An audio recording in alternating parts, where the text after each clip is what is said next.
the Veterans Radio Hour. Brought to you by Dallas Corporation for all your corporate printing needs. And by GIN Productions, creating internet solutions. Websites can do that. Now, stay tuned. The Veterans Radio Hour is next on the Veterans Radio Network. Tango Charlie Bravo, you're a go for the Veterans Hour.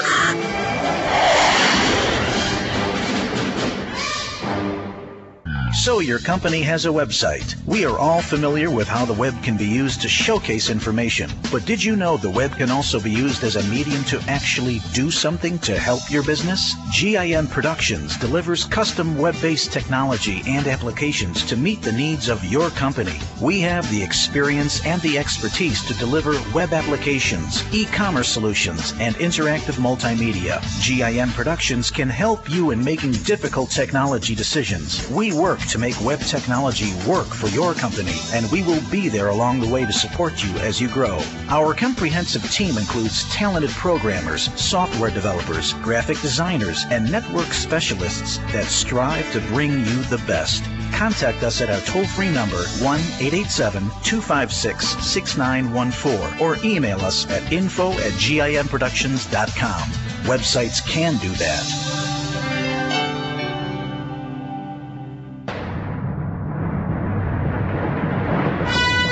Welcome, one and all, to the Veterans Radio Hour. It's our tribute to all of those who served our great nation's armed forces, past and present, and their tremendous accounts of heroic duty and bravery. With your host, Brigadier General Dave Grange. And now, coming to you live from our Veterans Center studio, here is General Dave. Oh, no, General Dave is still TDY. He's out in Denver. We hope to have him back with us next week when we're going to be doing a special show for you. But tonight, what a unique show we have. Or should I just call it an ordinary show? We're going to be doing a show called The Ordinary Heroes, based on a book by one of our guests here tonight, Tom Casalini. Before we get to that, I want you to all know you can call in at 866-928-2329, and we'll get to our dedication of this show as we move right along. I want to dedicate the show. I was going to pick out a Medal of Honor recipient, but since we're going to be talking about so many great ones tonight, I thought it would be better if I talked about someone who I've just learned about. Really, truly would like to meet this man. Colonel Frank Steer, who presently lives in Hawaii. This is a man who served under General Pershing and General MacArthur. He also was the first Provost Marshal of the United States Army in 1947, serving at the Pentagon. Last month, he was frocked as Major General. Frank Steer, what a man. And the most important thing about Frank last month, besides getting his Major General frocking, he said was, "Today I am 102 years of old." You're listening to the Veterans Hour with retired Brigadier General Dave Grange. And now, back to the broadcast. Here is today's military quote of the day, brought to you by support from retired Lieutenant Commander Adrian Rubinkowski. And now we're going to bring you that quote of the day. It goes like this: "A young man who does not have what it takes to perform military service is not likely to have what it takes to make a living." John Fitzgerald Kennedy. You're tuned to the Veterans Radio Hour with retired General Dave Grange, coming to you from the Veterans Center studio. And now, back to the show. As I mentioned, General Dave is out on TDY in Denver. He's with his family doing a very special evening for the McCormick Tribune Foundation. We wish him very well there. He'll be on hiatus in and out during this troubled time that we're having with some of the work he does for WGN and CNN. So in between, every now and then, he'll be back here on the show with us, and we look forward to having him. In the meantime, I got Tom Rendell sitting by me once again. he helps out to make sure that the show comes off great. Out in the audience tonight, again, our good friend, veteran Roy Dulgas, who's the chairman of the Chicago Veterans Council, great guy of ours. Margie Janes, who drove all the way from Indianapolis to be with us tonight. I think she has something to do with our subject, and that's one of the reasons why she's here with us. One of our founders is in the audience again, Andrew Palermo from Pillar Financial with his daughter Courtney. We're really glad we have him here. And now we'll get started. Ordinary Heroes. Quite a unique subject. Today we were out at the National Vietnam Veterans Art Museum, one of the great places here in the country, based on and for the honor of some of our veterans. And there was Tom Casalini. He's an author, publisher, photographer primarily, who took quite a few months out of his life, traveled to 18 states and 52 cities in order to meet some of the most unique, ordinary people of his life. A couple of them are going to be on the phone with us tonight. One of them is going to be Gary Littrell. Gary, back in April of 1970, was in Kon Tum province in Vietnam, and became a very unique period of time for him, along with James Taylor, who was just west of Khe Sanh in November of '67, and also Harold Fritz, Bin Long. He was in the province there in January of '69. At the table also will be our guest Al Lynch, who's been with us. This will be his third time.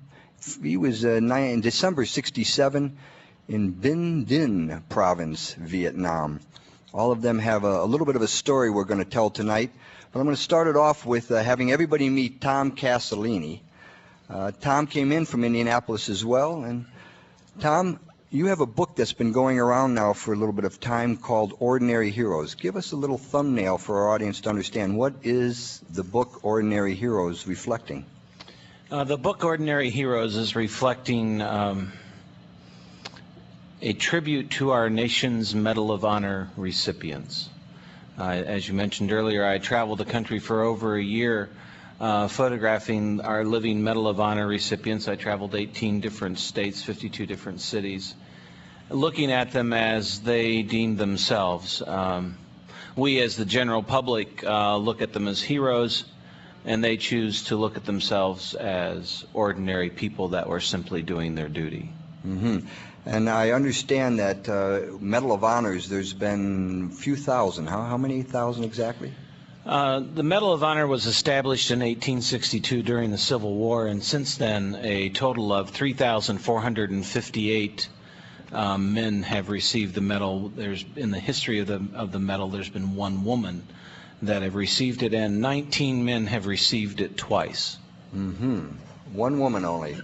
I understand also that there's not many left with us out of these 3,458.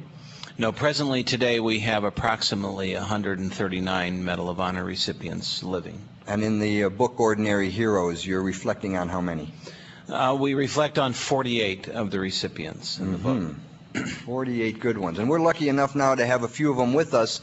Let's turn on our line 8 and begin talking with our good friend that I've been able to understand and learn about, Captain Hal Fritz. Are you with us, Hal? Yes, I am.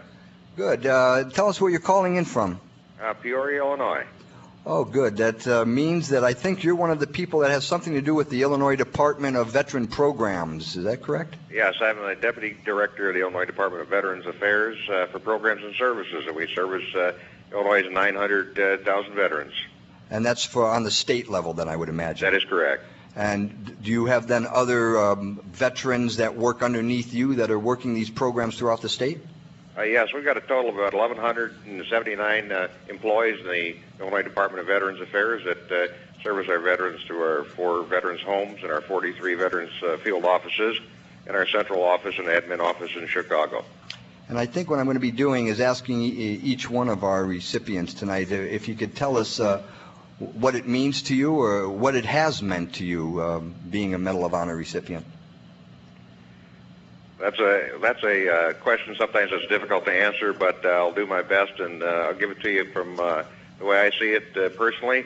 I wear my medal representing those men and women that sacrificed and served in Vietnam, and for those that did not come back and those that are still missing in action. I'm very proud to wear that medal. It's really humbling to do so, knowing what it represents and the sacrifice that it represents. Understandable. I'm going to bring Jim Taylor on now for a minute. James, are you there with us? Yeah, Kenny, thank you very much. I'm glad to be talking with you once again. We talked a little bit tonight, and I'm happy to know that you're a retired guy out there in the Wonderland, correct? Oh, yes, I am, and I enjoy every moment of it. And where are you calling in from? Trinity Center, California. Very good. Can you give us a little bit of what it means for you to be a recipient? Well, it opens the door to me having the opportunity to meet great people like Tom Casalini. And I can say with all honesty that Tom has traveled this country and his experiences that he writes about, but I think it was divine intervention for Tom being brought to us. He was doing great work. I agree with Gary. It's humbling. It's a great responsibility. We wear the medal and proudly for those that have served our great country. Every little thread of that ribbon belongs to every man and woman that ever fought and died for this great country. That's great. I understand you were a first lieutenant west of Quezon during this period. Was that one of those OCS Wonder characters? Or? Oh, yeah. I was a Mustang. I had 10 years enlisted and 14 commissioned. I loved them both. And that was Quezon Valley. Quezon. Oh, very good. Thank you. And Gary Littrell, we're going to be talking with him. Gary, you there with us? Yes, sir. Sure am. And let me see, where are you calling in from? Calling in from St. Pete Beach, Florida. Okay, so we got both ends of our coast on with us. Are you right on the beach tonight? Yeah, my house is right on a little inlet, and I can walk out the back door and catch a fish whenever they're biting. Well, you've got a lot of us envious here. What are we at, about 15 degrees right now here in Chicago with some dusting of snow coming? Oh, I'm so sorry. I bet you are. I bet you are. The audience is laughing at you, or at us, I guess. Let me know what you can tell me a little bit about what it meant for you to be a recipient. You know, that's a difficult question that's been asked several times, and to think back, what does it mean to be a recipient? I think the first response would be to be a recipient. I wear the award for the men that died during that 4 days of combat on top of that hill.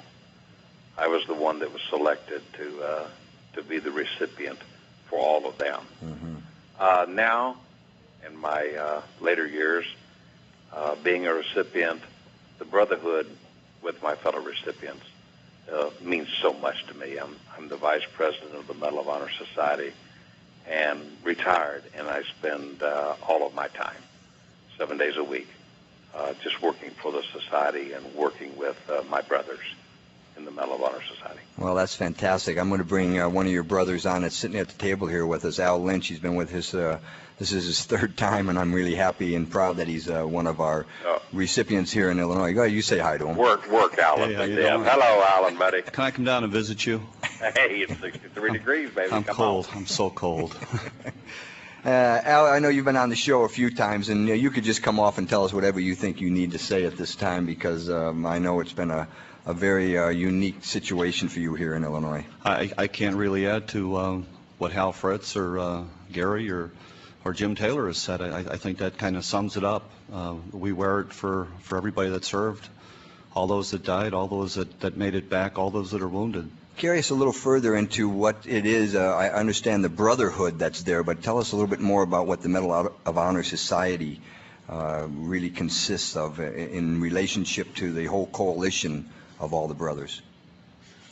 Well, for me, it's a close-knit group of brothers, a band of brothers, if you will, that we've been through kind of the same things, maybe different wars, different times. We wear different ranks. We're in every branch of service.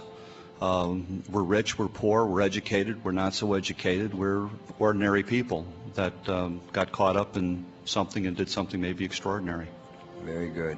Tom, let me bring you back on for a minute, since Tom's the one who's been able to bring all these wonderful people together for us. I think you should be the person, being a non-veteran that I understand too, that let's relate for a minute about the difference between the terms a winner and a recipient, because I know I've often heard people say that, and I've watched eyebrows go up in the air when they say a Medal of Honor winner. Well, I appreciate the opportunity to make that distinction, because I am not a veteran and I did not serve in the military. But before I go on, I'd like to say, Hal, Jim, Gary, thanks for being here, and Alan, I appreciate your participation. And the difference between that winner and the recipient is a very, very important point to be made. There is not a winner, and to become a recipient, and you look back at the title of the book, Ordinary Heroes, it all wraps up to these men were just men doing their duty, and their duty was witnessed, and by the fact that it was witnessed and written up, it was a fate of history and a fate in their lives that they became a recipient of the Medal of Honor. And that recipient, these men are 30 to 50 years plus in carrying the honor of this medal. And as they, all four of them have said, they wear this medal in honor for all, because they know that simply by an act of God that they're here today. And when we as the general public, or as civilians in a sense, refer to them as winners, it's almost, in my perception, disrespectful, because it wasn't a contest. Mm-hmm. And the fact that they are a recipient of it is also a tribute to these men's spirits and the value and strength of their human spirit, because, again, they had no idea that they were going to have to carry this medal with them the rest of their lives. When they were doing the actions that they did to receive the Medal of Honor, to have it bestowed upon them, they were doing it out of the power of the human spirit. They were doing it out of the fact that the men on their left and the men on their right, they were doing it in order to save lives. And that's another really huge distinction that one Medal of Honor recipient gave me one day when we were talking, is that, it's not about the lives we take. It's about the lives we were trying to save. That's exactly probably where it has to come from. Saving rather than taking. Well, this is unique because the four of our recipients on with us tonight are all Vietnam veterans. And somehow, luckily, we've got a very unique phone call that just came in. Robert Bush, are you there with us? You bet I am. Oh, nice to hear you, Robert. Thank you. I've just found out that you're a World War II Okinawa Medal of Honor recipient, and you were a corpsman. Is that correct? That's correct. I want to say hello to all my friends that you have on the line tonight. Well, I think all your friends have heard you here. We've got a couple of them right now on hold on the line with us. But tell me, my father, he drove the third landing barge on Okinawa that day in '45. What was it like for you that day in '45? Well, I was a young Navy corpsman working with the 1st Marine Division on Okinawa, and we went in on Easter Sunday morning, April 1, 1945, and stayed there. I lasted 32 days, but the total troops were there for 82 days, and in the course of the battle, 260,000 Japanese forces died. So it was one of the most ferocious battles, if not the most ferocious battle of the Pacific in World War II. Hal Fritz still with us? Yes, I am. Tell me, you were a captain back in those days in Vietnam. What was your actual MOS that you were handling out there? I was at the 11th Armored Cavalry Regiment, and I went to Vietnam as a second lieutenant and came back as a captain. The day of my action, I was a first lieutenant. I was the executive officer. and I was very fortunate to have some very, very brave troopers with me that day. The regiment was under the command of Colonel George S. Patton, the son of the World War II commander. Whoa, excellent. So you lost how many men during that siege? We were involved in an ambush by a North Vietnamese reinforced company. We had 28 Americans. Of the 28 Americans, I lost both my side gunners, or 2 Americans were killed in the battle. Jim Taylor, you're there with us still? I'm here. I just want to say hello to my good buddy, old Bob Bush up there. I don't know if he's in Arizona or Washington, but he's a great friend. Where are you calling in from, Bob? I'm in Indio, California right at the moment. This man travels around. What, are you still working, Bob? No, I'm retired. I was in the lumber business for 50 years, and however, I am going to New York tomorrow, day after tomorrow, for a couple of days, and then be back down here.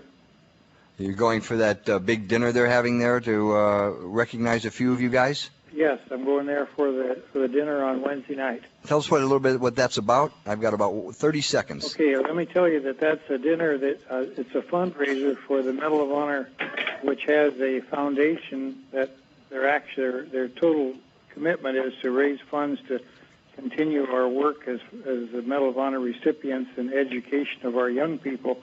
And this dinner, they sell 20 tables to people in the New York area, and at each table there's a Medal of Honor recipient, and then in the course of the evening they expect to make X amount of dollars, which will, of course, funnel its way from the foundation as needed into the Medal of Honor Society's functions. Well, very good. You say hi to Sammy Davis from Kenny and Lenny, if you would, for us. You bet I will. Kenny and Lenny, I'll tell Sammy Davis hello. You got it. Here we go. I'm going to give you a little bit of support. This is our 23rd program. We'll be coming back to all of our guests in just a few minutes. We want to, of course, thank military.com. Go on the web and type in military.com, saluting all who answered the call to our nation's service. Also, we want to recognize the great National Vietnam Veterans Art Museum in Chicago. Remember, D.C. has the wall, Chicago has the ceiling, above and beyond, at nvvam.org. Rally, that's right, on February 12th, the big rally with our good friend Colonel Bud Day, a supporter of this show. Colonel Bud was here. He's now going to be in the Supreme Court fighting for 22,000 veterans, a class action suit against the United States government for taking away benefits from our veterans. Stay tuned and be more involved with us. Next week's program, we're going to be doing a program called The Sound of Freedom, along with our help from Mark Eli. It's all on the United States Air Force Thunderbirds. What a great show. So remember, call in and join us, 800-591-0020, if you want to leave a message and get more involved with the Veterans Radio Hour. And we'll be looking forward to seeing you right back here after these words from our sponsor.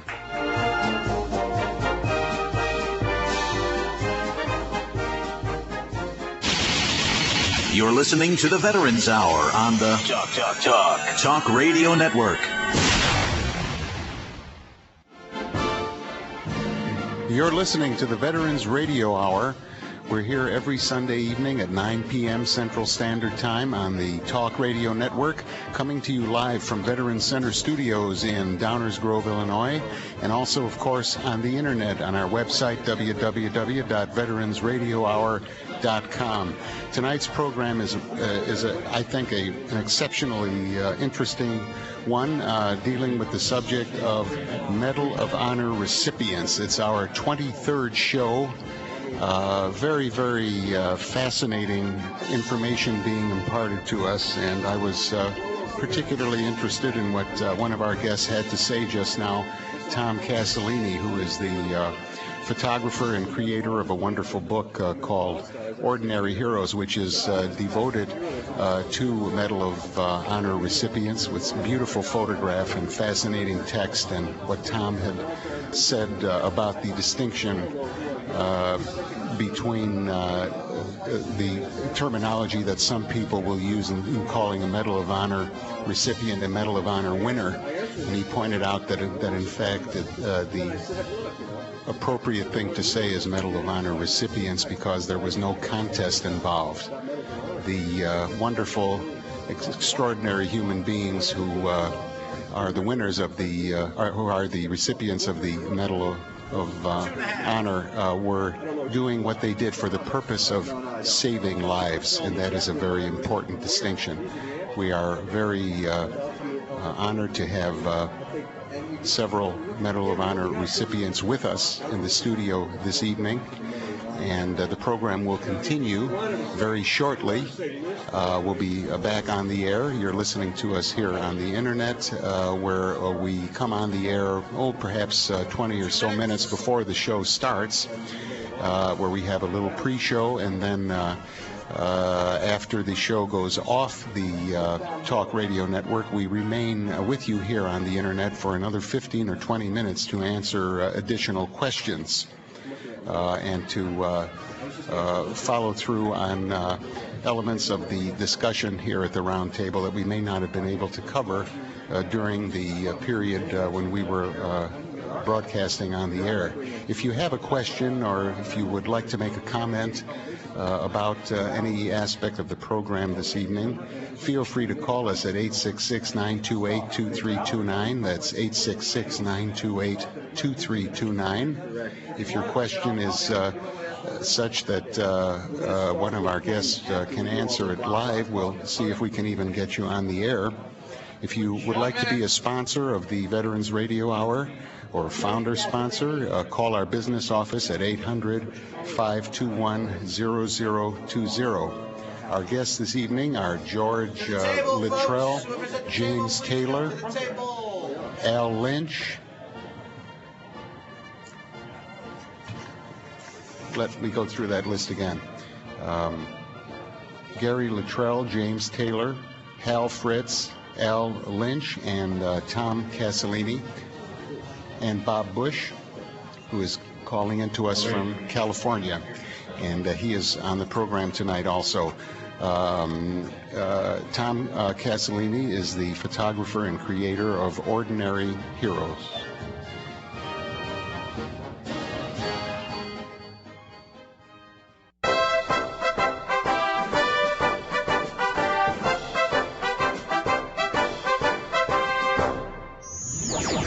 The Veterans Hour now returns to duty on the Talk Radio Network.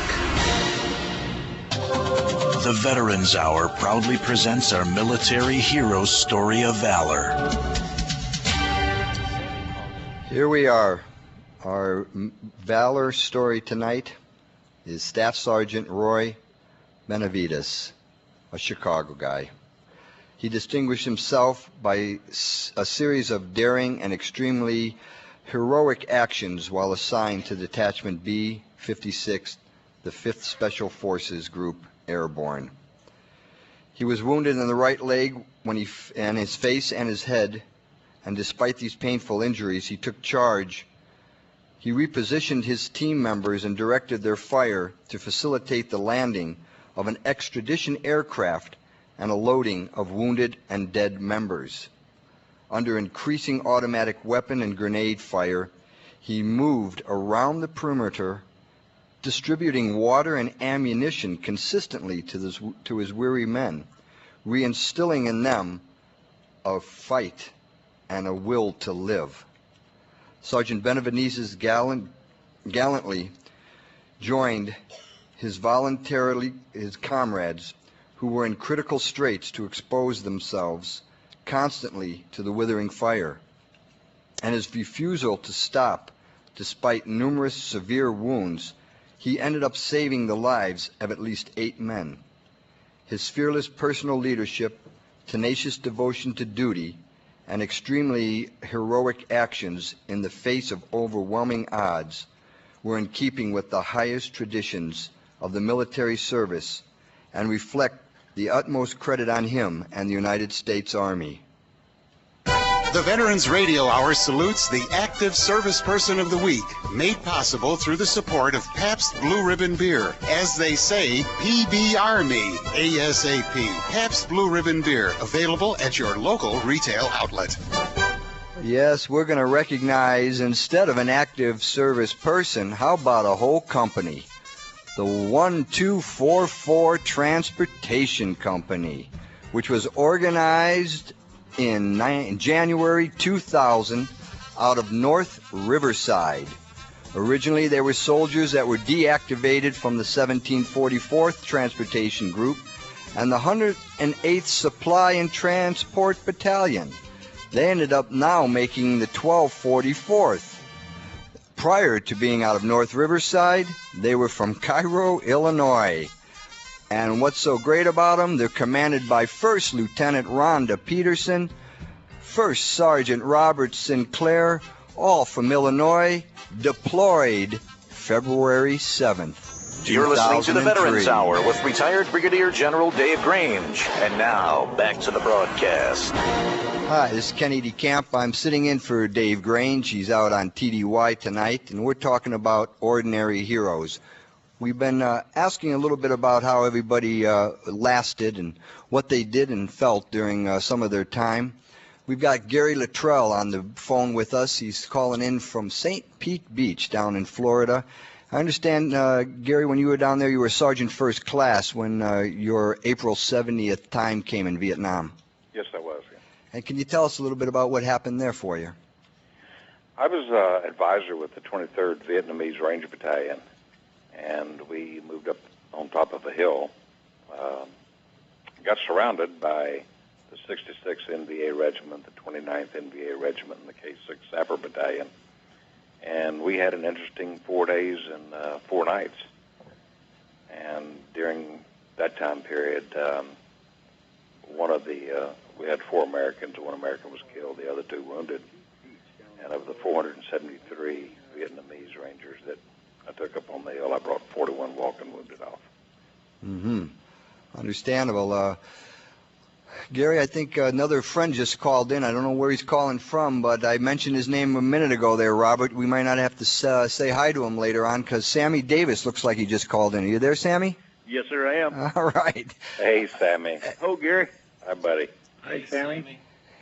Gentlemen. They're all saying hello to you, Sammy, and I don't know if that's because you got one of those famous names or you're just one of those good, happy-go-lucky guys. It's because I dance for him. That's what I figured.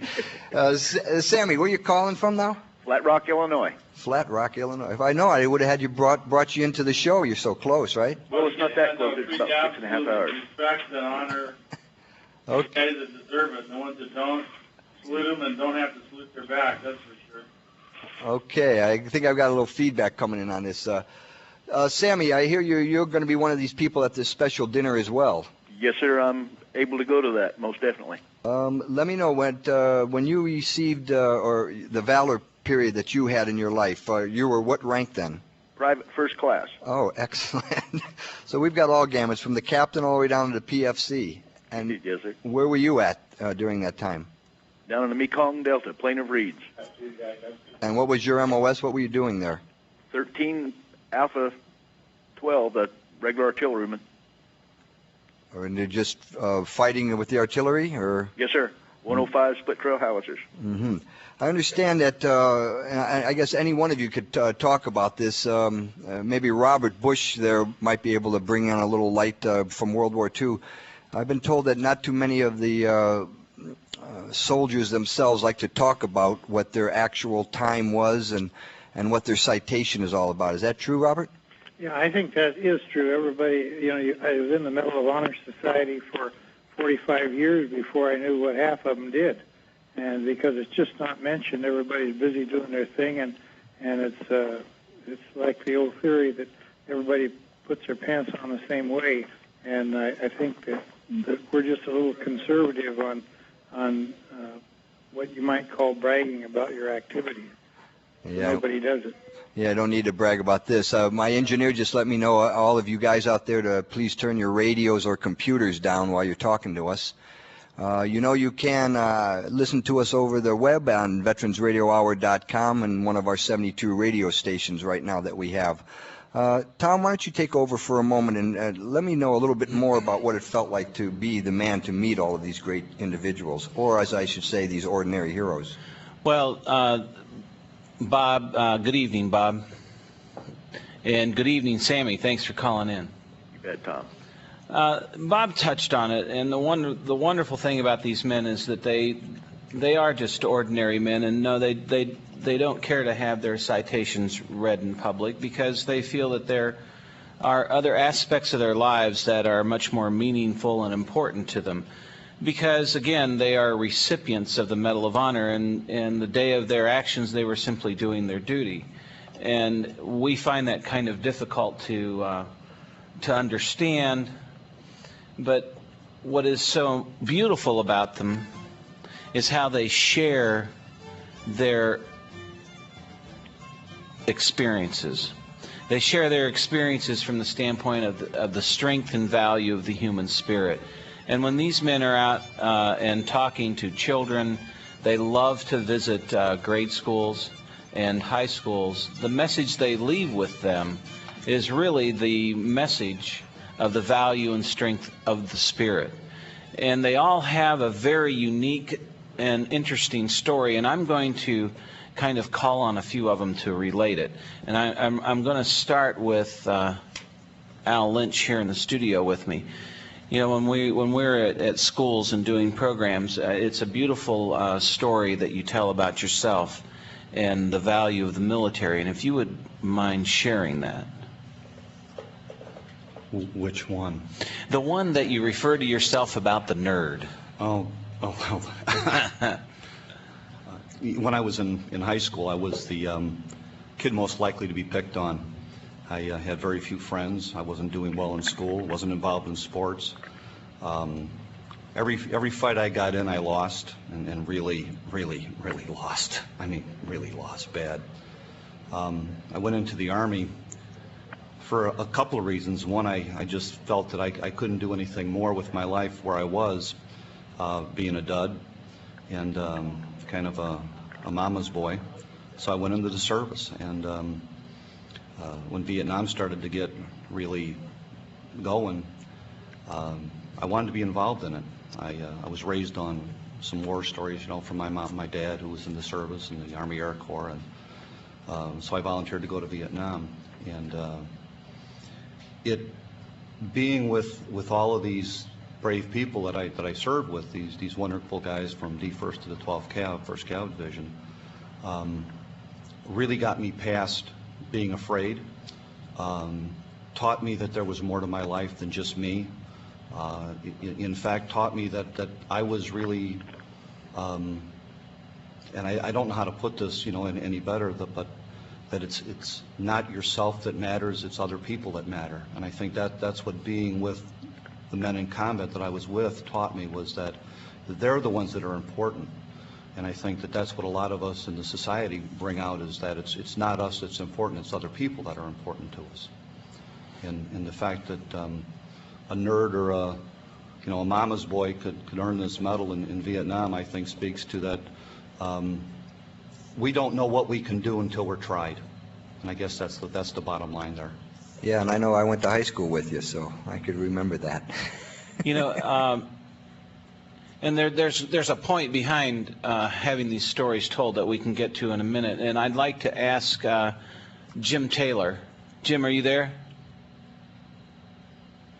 Yeah, Jim, are you there? Yeah, I'm here. I'm sorry, you probably couldn't hear me there a second ago. What I'd like to ask is that if you would please take a second to relate to the audience your story about when you were in high school playing football. Yeah, that's a tough one, Tommy, because it brings a little tears to my eyes right now. Yeah, Coach Ed was a fantastic guy, and I'll try to abbreviate this so it won't be too long. But that'd be good. I was a freshman in high school, and all of a sudden I became out of the junior varsity onto the varsity team, and my head began to swell, passing up the other guys. One day I came into the locker, and after the night before, where I was loafing a little bit at practice, and there was a note on my locker that said, "Jim, please see me." No jet. And I went in to see him, and thinking that, by golly, he's going to give me my own private locker room. And instead, he handed me a piece of chalk, and he asked me to write the word team on the chalkboard, and I did. And then he said, "Jim, do you see the letter I anywhere in that word?" And I said, "No." And he said, "Jim, I coach teams, not individuals. You're going to be a good ball player, perhaps a great ball player, but not on my team, because I coach teams, not individuals." Make a long story short, I begged, I pleaded, I had to apologize in front of the team. I played 0 downs the rest of the year. I sat 10 feet away from my fellow teammates on the bench. I rode in the back of the bus. Coach Ed taught me the greatest lesson of my life. That's about it. You became a true team player then. I'm learning all that. the way. I apologize if I get a little choked up. Even though he's over there, up above me right now, he's on my left shoulder. That's good, Jim. We're going to be taking a quick little break again. We got a couple minutes that we've got to sell some time here, so we enjoy you being with us on the Veterans Radio Hour.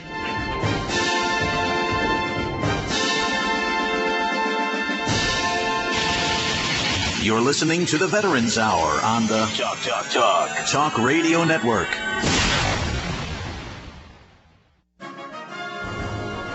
You're listening to the Veterans Radio Hour. We're here every Sunday evening at 9 p.m. Central Standard Time.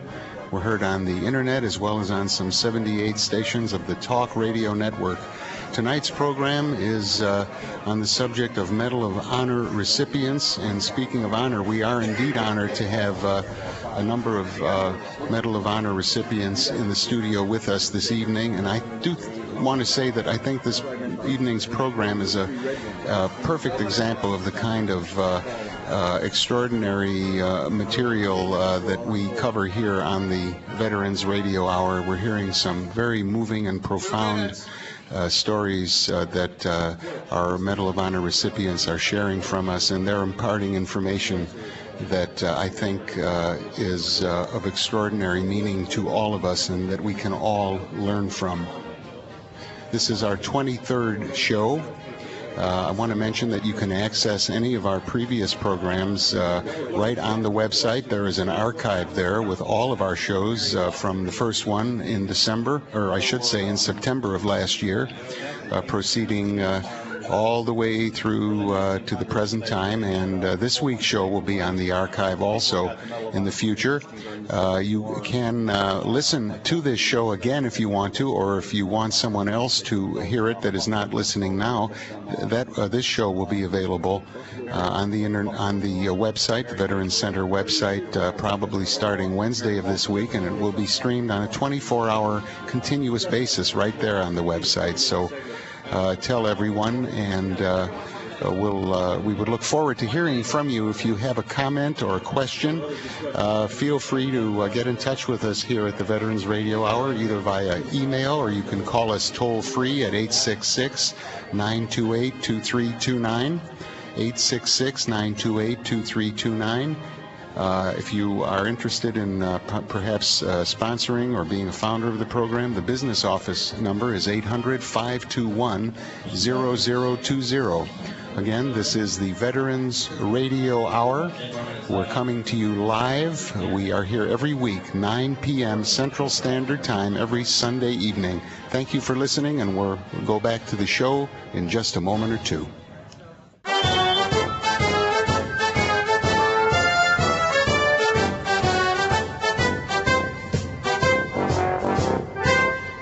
Weigh anchor, mates. The Veterans Radio Hour now continues full speed ahead on the Talk Radio Network. Aye, aye, sir. Here we are back at the Veterans Radio Hour. General Grange is out on TDY tonight, and we've got some unique people with us. Tom Casalini, the author, publisher, photographer, for the book Ordinary Heroes, a great reflection on the 48 very special Ordinary Heroes, Medal of Honor recipients. And we've got a few of them with us tonight. Sitting at the table, Al Lynch, who is the Chief of Veterans Rights Bureau for the Attorney General here in Illinois, Lisa Madigan. We also have Gary Littrell. He's a retired guy from the Department of Veterans Affairs in Florida. James Taylor, another retired good guy.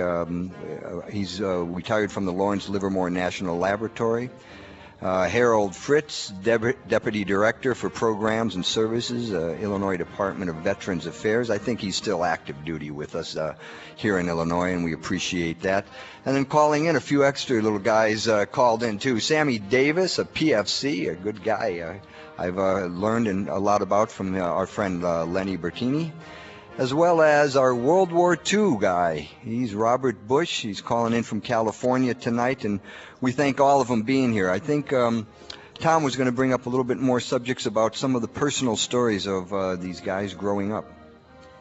Well, I was going to let them bring their stories in, and they are quite fascinating in how their stories basically reflect the simplicity, once again, of the value of them just being ordinary. And Hal, are you on? Yes, I am. Hal, do you have something you'd like to reflect back with us? I think it's really important for people to understand that Medal of Honor recipients, as some of the recipients have already commented on, are ordinary folks, come from ordinary places, and it was just a matter of some extraordinary circumstances and how we responded that caused us to be the recipients of the Medal of Honor. I tend to think of the recipients in simple terms as kind of a slummy slice of America. And I certainly try to get that message across as I travel around and talk to schools, young people, tell them to reach for the stars, because there's nothing you can't do if you try hard enough. And in my case, it was bringing back alive the troopers that were with me that day, with the exception of two. And if I could bring those two back by giving my medal up, I certainly would do so. And I think that's a consensus of every Medal of Honor recipient. And hey, Gary, Mr. Littrell, Gary and I have been fortunate enough, and I was privileged enough that Gary spent almost 9 months traveling the country with me with a tour from the Simon Property Groups, and we took Ordinary Heroes on a national tour. And Gary and I became very close. And the one thing that I would ask Gary to talk about, because I know that it is awful close to him, and that is very pertinent to the fact of these men are ordinary heroes, and the things that are strong and faithful in their lives and that they find strength from. And I'd ask Gary to talk about his grandchildren. Oh boy, that's an easy one.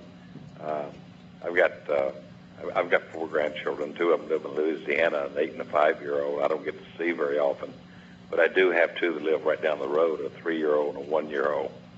And I guess they keep me young and keep me in trouble. I won't share some of the things, but I will say this: be careful what you say around 2 and 3-year-olds, because they'll repeat it.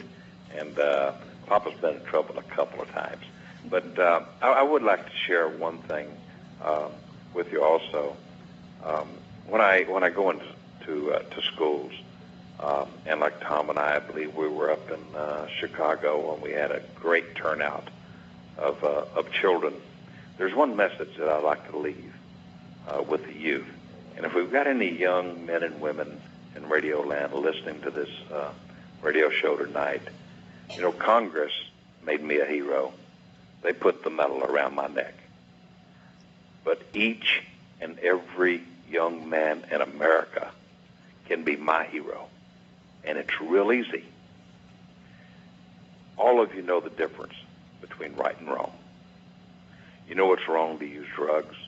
You know it's wrong to bring unwanted children into this world. Be strong. Don't give in to peer pressure. You know the difference between right and wrong.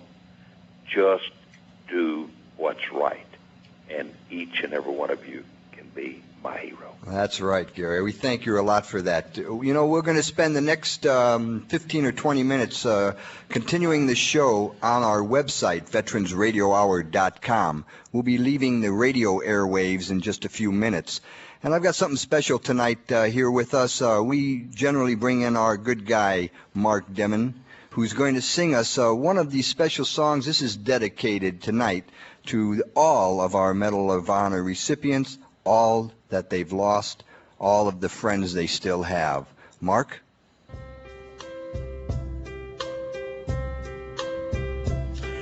And now the end is near, and so I face the final curtain. My friend, I'll say it clear, I'll state my case, of which I'm certain. I've lived a life that's full. I traveled each and every highway, and more, much more than this, I did it my way.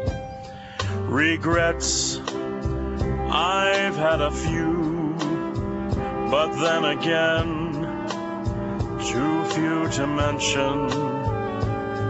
I did what I had to do and saw it through without exemption.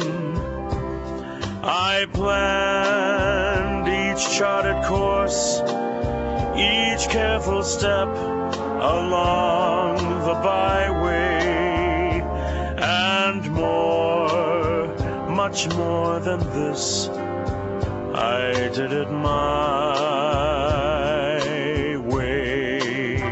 Yes, there were times, I'm sure you knew, when We hope you've enjoyed this show of the Veterans Radio Hour. Join us next week for more of the Veterans Radio Hour.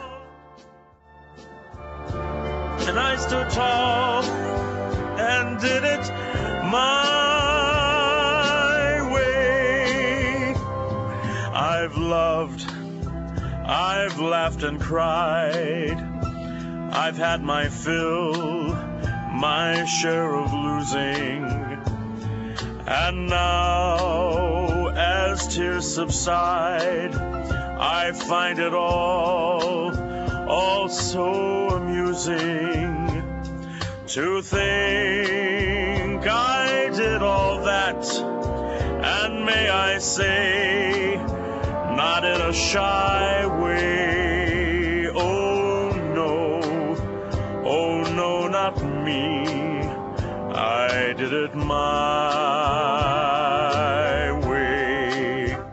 For what is a man, what he has got, if not himself, then he has not to say the things he truly feels, and not the words of one who kneels. The record shows I took the blows and did it my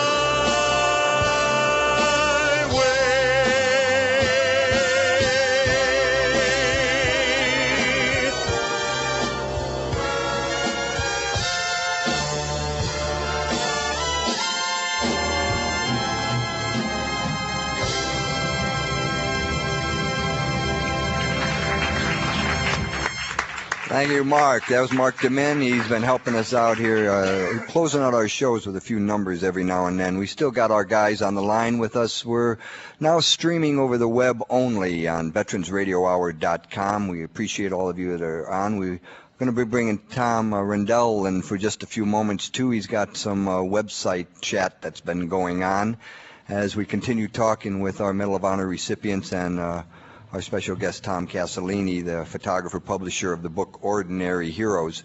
I just want to bring up one quick question, Tom, that I see on your website. I'm not sure who it came from or where, but They wanted to know, since there's only been one female to receive the Medal of Honor, how many African American blacks have there been, if that is known? That was the question that came up, and probably only because it led into the relationship that there was not one during World War II.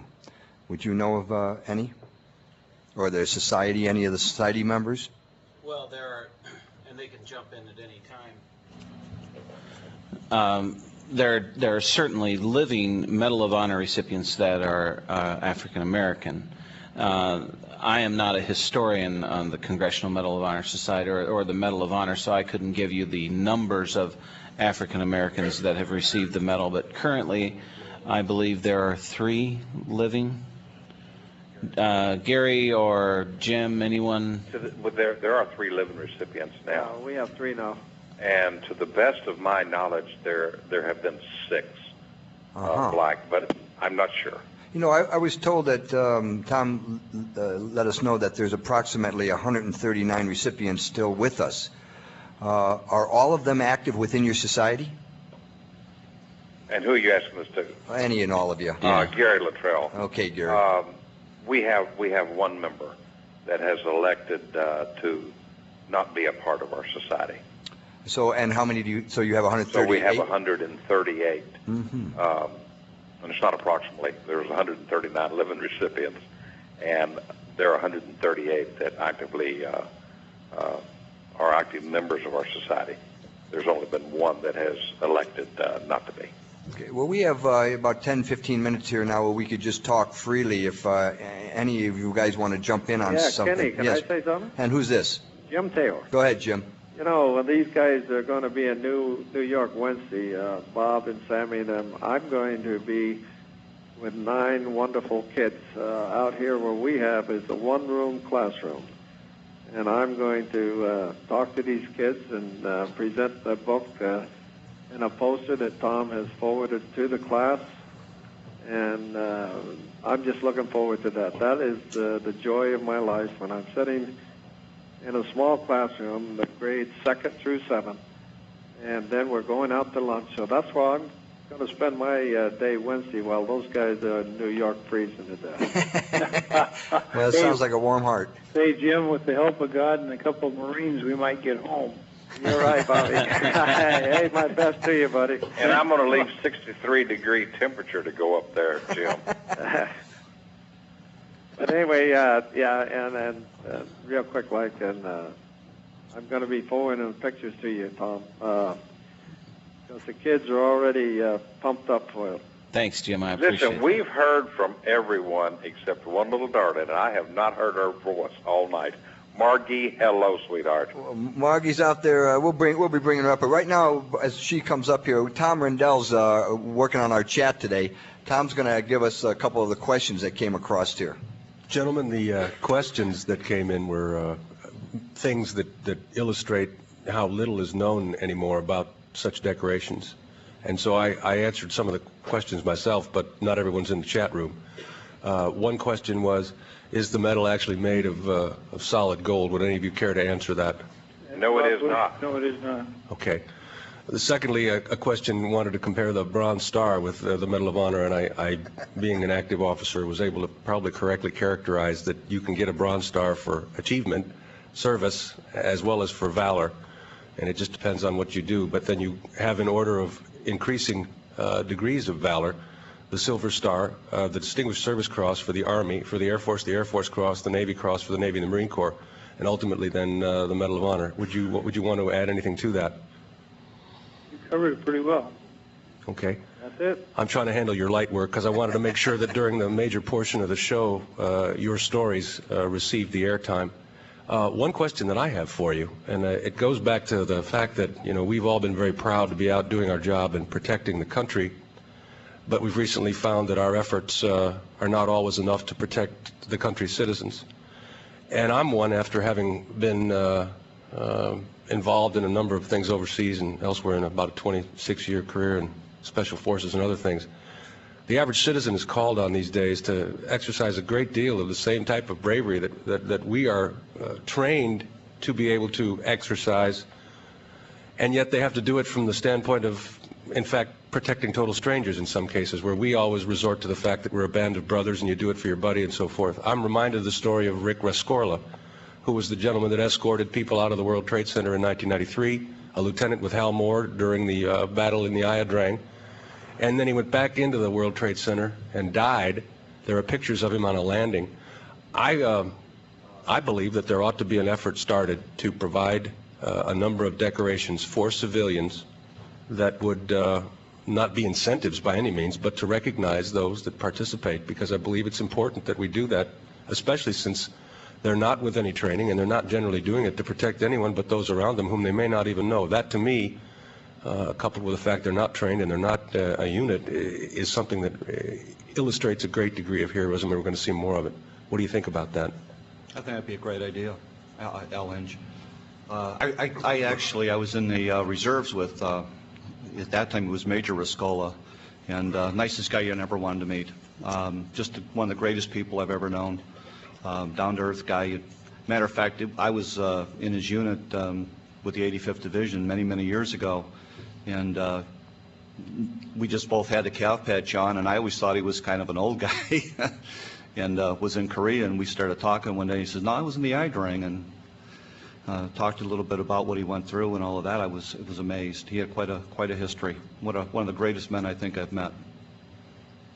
But I think it's great that if we could recognize some of the civilians, you know, I think it was the second tower that went, the 8 firefighters that escorted this African American lady down just hundreds of stairs, you know, a disabled woman. I think those guys were recognized, but I think, you know, of how many other civilians have done things like that during that time.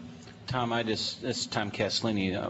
One thing I want to add to that line of thought that ties directly back to the Medal of Honor recipients and how we look at them as heroes and how they look at themselves.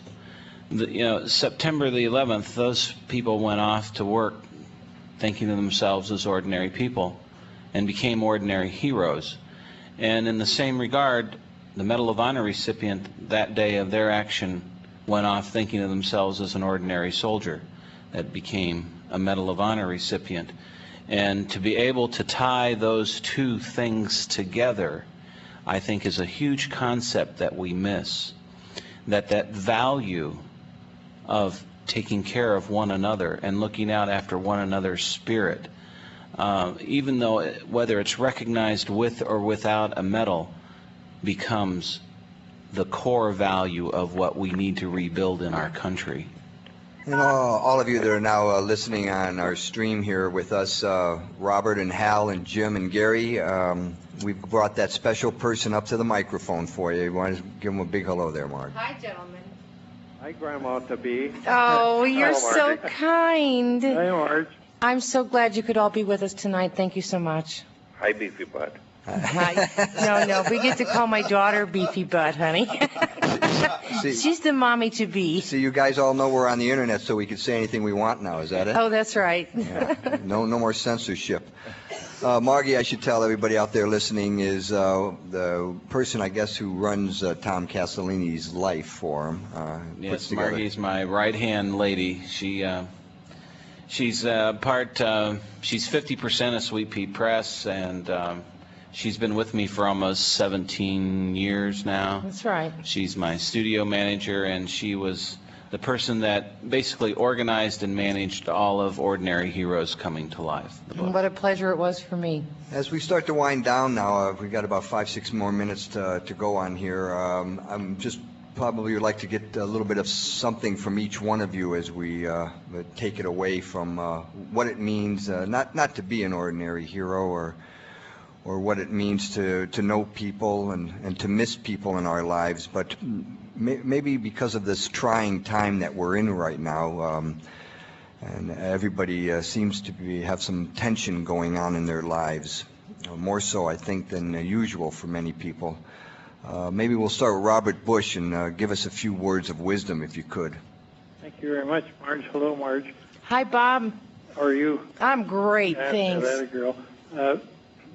I'm thinking that the opportunity is given to each one of the Medal of Honor recipients when they're decorated to be associated with the other Medal of Honor recipients, which are people of the same level of life as we were, but it changes a little when you come into the Medal of Honor Society in that these people are identified and pointed at more than we were before we joined it. I guess what I'm saying is that we have to be a little more careful about what we do after we receive the medal than what we did before we received it. And by doing these things, we're setting an example for the young people, as Jim pointed out, in the schoolhouse, for the young people who will look up to us and pattern their lives a little after our lives, and hopefully we will train them in a manner that would make excellent citizens. And if they were called on to go to battle for our country and our people and ourselves, they would be there to do that. Thank you, Robert. And how about you, Hal Fritz? What you can end up with for us? I think we have to keep in mind that Medal of Honor recipients are, in fact, ordinary heroes, much like the young men and women today that are committed to defending this country, such as the members of the 1244th, our neighbors, our sons, our daughters, our uncles, our aunts. We need to make the people aware of the fact, the American people aware of the fact that these people are wearing the uniforms of our country today, and they need the support of the American people because they're out there literally putting their lives on the line. And these are the same people that have the same spirit that the Medal of Honor recipients did in World War I, II, Korea, Vietnam, Somalia.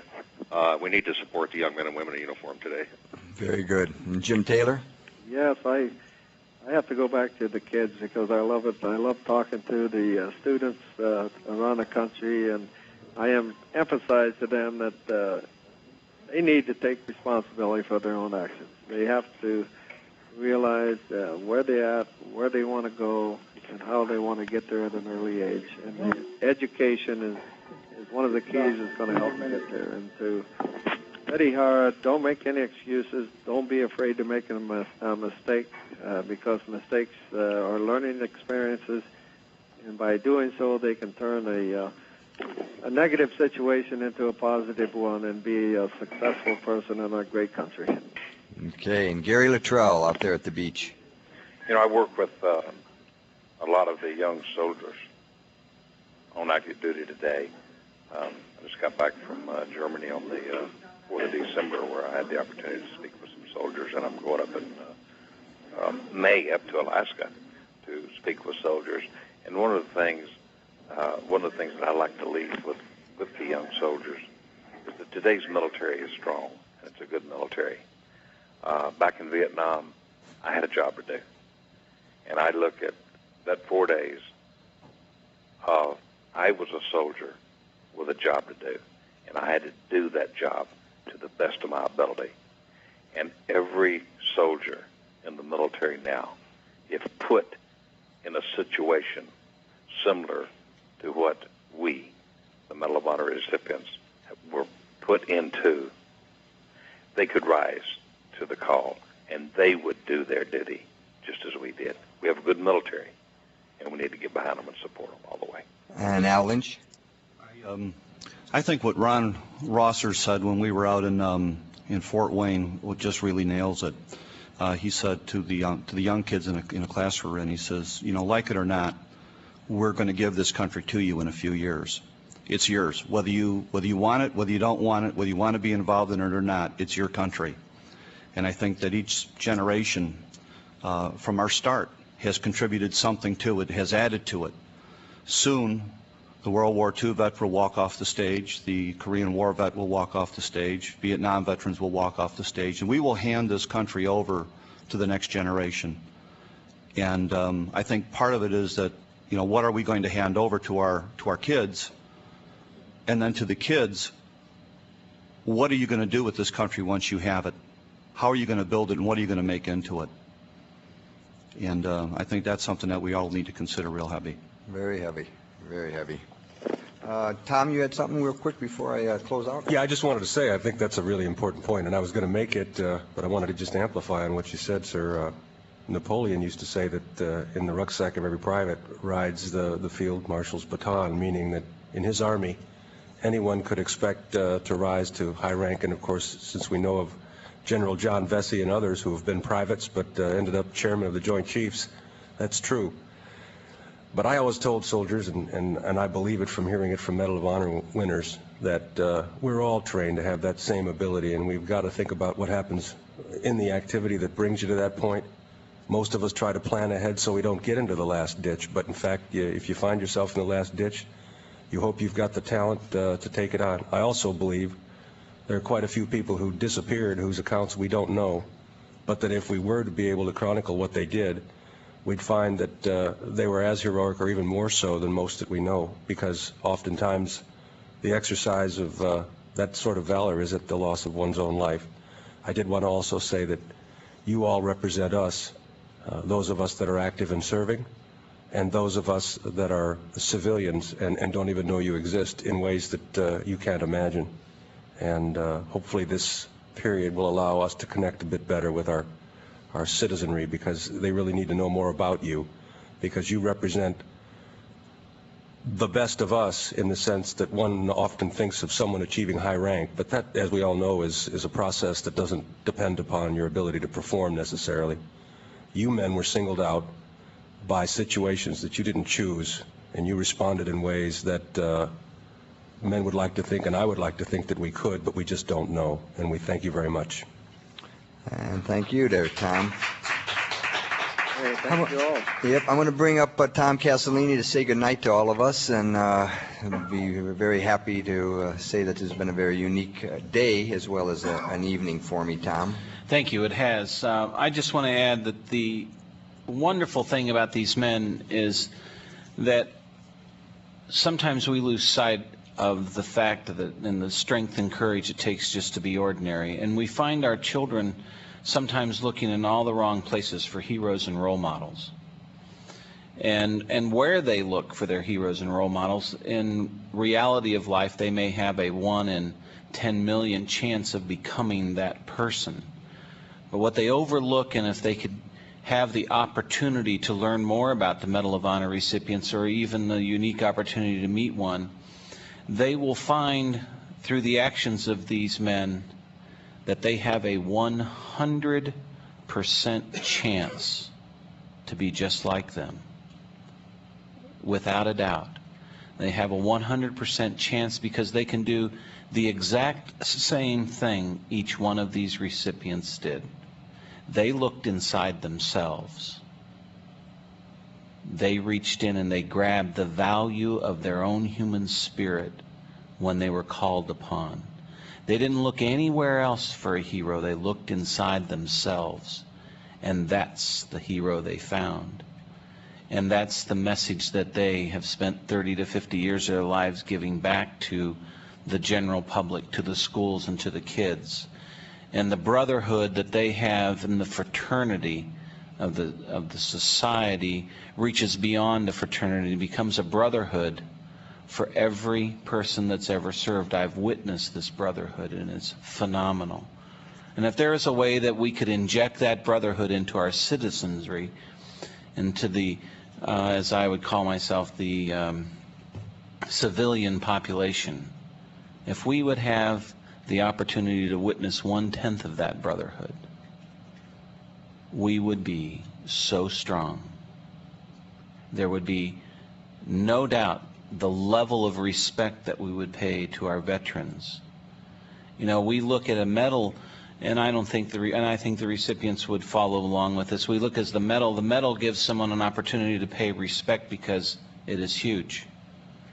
But what these recipients would like to have is for us to pay respect to every veteran we come across, because they all know they all did the same thing.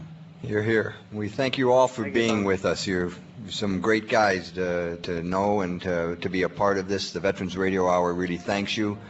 I want to thank, of course, Carl on the board once again, who loves to handle all those extra noises, and Lambert working with us as the technical man, Mark Eli.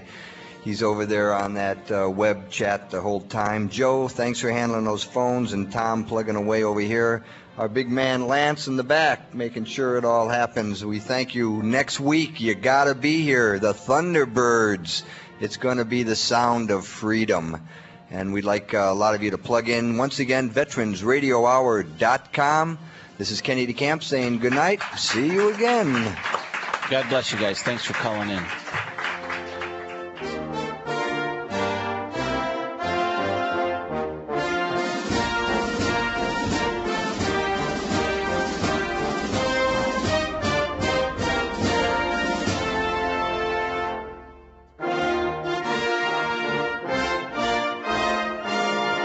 Ladies and gentlemen, join us again next week for the Veterans Radio Hour from the Veterans Center Studios. Thank you and good night.